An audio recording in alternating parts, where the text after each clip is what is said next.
Just a real quick announcement. At our team meeting this morning, we voted for the 2017 recipient of the Ed Block Courage Award, and the winner went to Kyle Long. I think it's a prestigious honor. Obviously, it does exemplify courage. Coming back from some of the injuries, especially the one Kyle had, took a lot of rehab and a lot of faith and patience to get that done.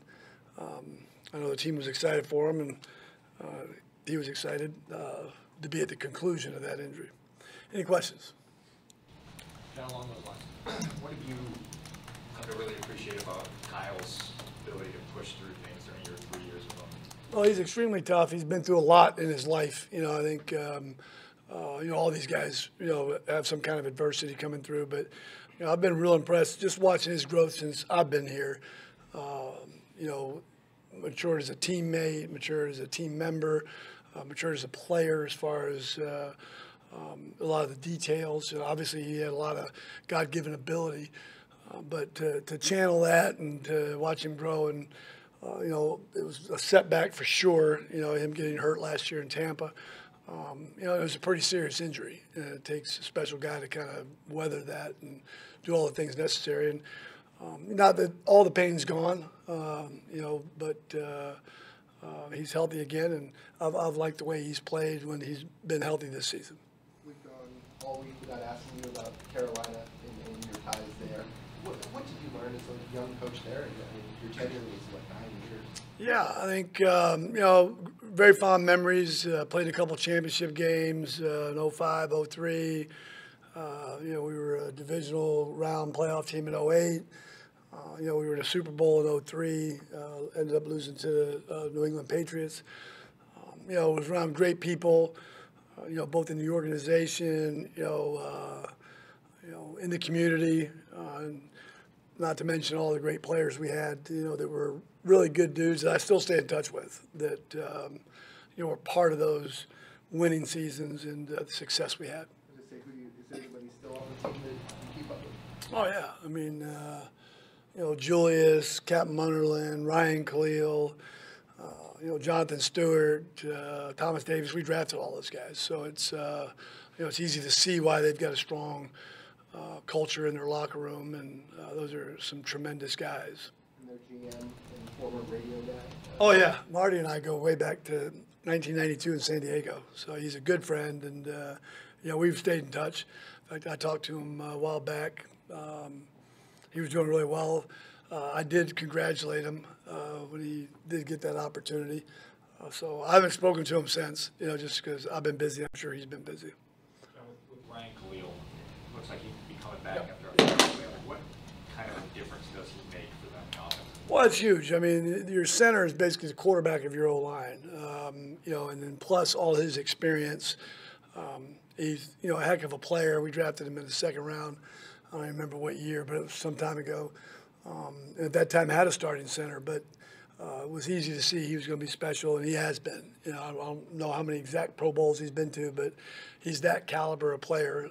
Very, very smart, great teammate, great in the locker room, and he's extremely athletic. So, it'll be a big improvement for them for sure. Now, kind of talk about Tariq being sort of mentally stretched this year. What did he show you when you first drafted him, when you first got him in this building, that made you think he could handle so many different responsibilities? Well, I think as you look around the league and you talk to any player, any coach, I think it's immediately evident that a guy can play. I think I heard one of Carolina's players talk about it, whether it was Julius, or I don't remember the reference, but early on we knew Tariq was going to be pretty special, and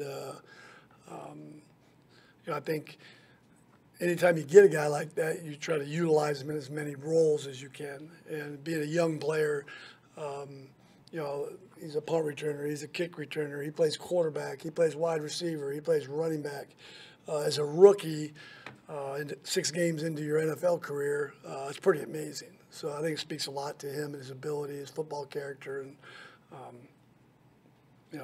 leave it at that. Is that something that kind of develops when you first get a guy in a building, from college to the NFL, and just his ability to do that now starts back in, rookie minicamp, just the work he was able to put in there?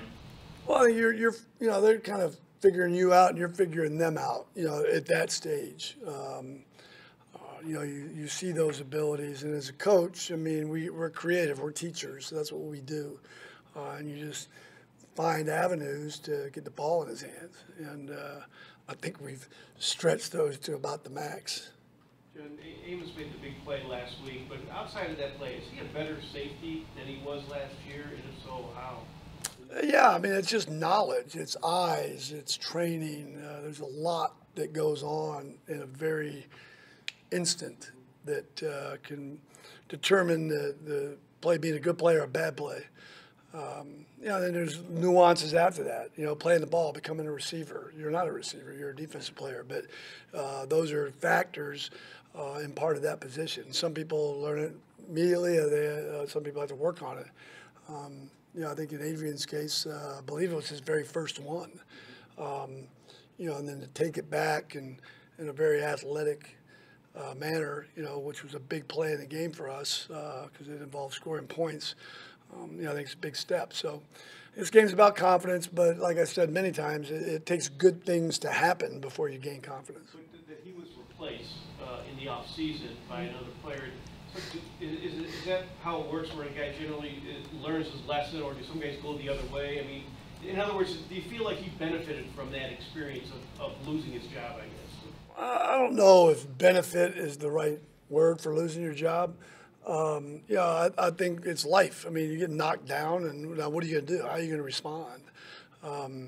Anything worth a darn, you don't win every day. You don't win back-to-back World Series very often. You don't win back-to-back you don't win back-to-back anything very easily, especially when you're competing against the best in the world at what you do. We went out, we added people, to create competition. Early in the season, we chose a different guy. It had nothing to do with it. He was bad. We just liked the other guy better. And he continued to work like you expect. I don't care what position it is. You're one play away. If you're a backup, you're one play away from being that starter. So, I've really, Quentin got hurt. He stepped in, and, I've been impressed with both how he handled that setback, early on, and I think he's reaping the benefits now. What would you guys gain if Nick is able to go on Sunday? Okay. How would he help? Yeah. How would Nick help you if he can play? I think everybody can help. We've gone into games, the last two games, with just 3. Usually we have 4. We were down to 2. 2 weeks ago. So he definitely helps. He upgrades us, and we're close. We still got a little more time. Obviously, a good sign, knowing where he was when the injury occurred, that he's going to be able to play again. What are you most eager to see in his continued development, that he'll have this opportunity to? Well, I think I stress with players, and when it relates to injuries, is really nobody knows their body like they do. Not that they're doctors, just like I'm not, but you never. It's a juggling act in the sense of you never really want to push a guy to play that's coming off of injury, but you also don't want to hold him back, or deny him the right to do what he does. So it's a fine line. I mean, you've got doctors, we have trainers, we have strength and conditioning people that. They have a feeling, but ultimately it comes down to the player and how confident he is to be able to do his job, which he understands that job way better than medical people. What have you seen in him as a player as he's continued to get better? Then obviously you'll be able to. I mean, obviously he had skills. I mean, you don't draft people you don't feel like have the skill set, but this game's fast and it takes experience. It takes time. He's a smart guy that's been willing to work, and I've seen that improvement from last year to this year, and. Anytime you get whacked or injured or, taken out for some reason, you got to kind of regain that again. It's like a do-over. So he's had a good week, and, we still have time and for him to gain that confidence, and we'll see. Thanks, guys. Very good. Thank you. Thank you.